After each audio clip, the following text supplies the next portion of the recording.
تو آج کی ویڈیو میں ہم ذکر کرنے والے ہیں اس واقعہ کا جب یزید کی قبر کو کھدوایا گیا۔ آخر اس کی کیا وجہ تھی، کس نے اور کیوں یزید کی قبر کو کھولا؟ یہ واقعہ یزید کی وفات کے کتنے سال بعد پیش آیا؟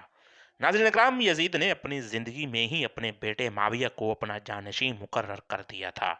اس کی تعلیم و تربیت بھی شہزادوں کی طرح ہی کی گئی۔ یزید چاہتا تھا کہ اس کا یہ بیٹا اس کا حقیقی جانشین بنے۔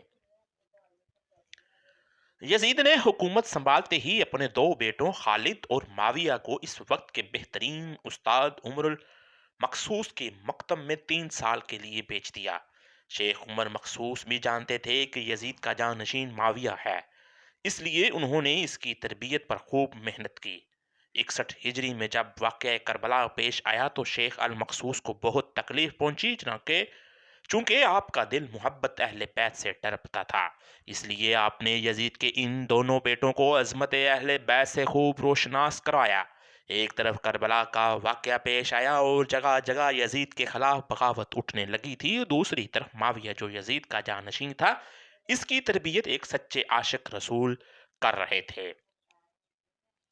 واقعہ کربلا کے تیسرے سال یعنی 683 عیسوی میں یزید عبرتناک موت سے دوچار ہوا تو معاویہ ابن یزید 20 سال کی عمر میں تخت نشین ہوا۔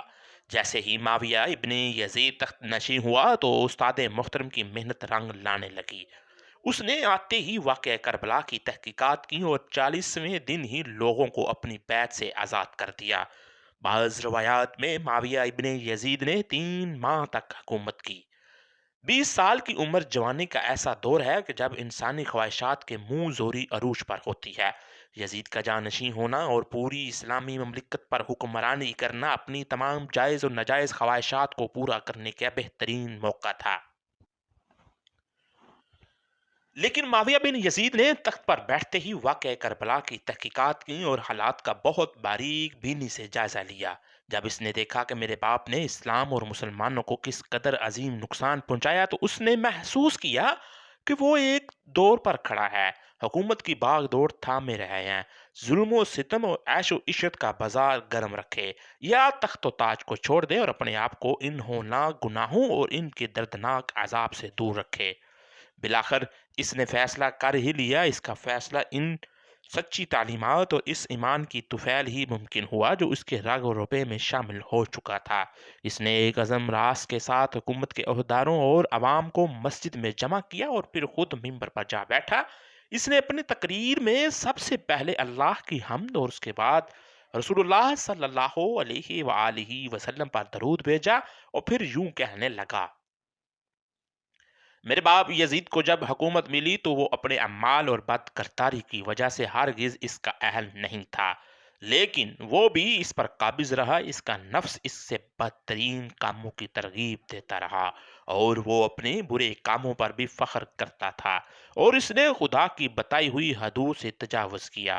رسول اللہ صلی اللہ علیہ وآلہ وسلم کی اولاد پر اس نے بدترین ظلم ڈھائے، لیکن اس کی حکومت کی مدت بہت ہی تھوڑی تھی اور بہت جلد اس شرمناک زندگی کا خاتمہ ہو گیا۔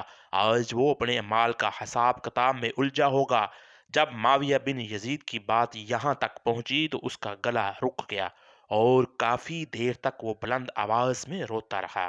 ناظرین اکرام، اس کے بعد وہ دوبارہ لوگوں سے ہم کلام ہوا اور اس نے کہا: اے لوگو، میں تمہارے گناہوں کا بوجھ اپنے کندھوں پر نہیں ڈال سکتا اور نہ تمہاری دوستی کا توق اپنے گلے میں ڈالوں گا۔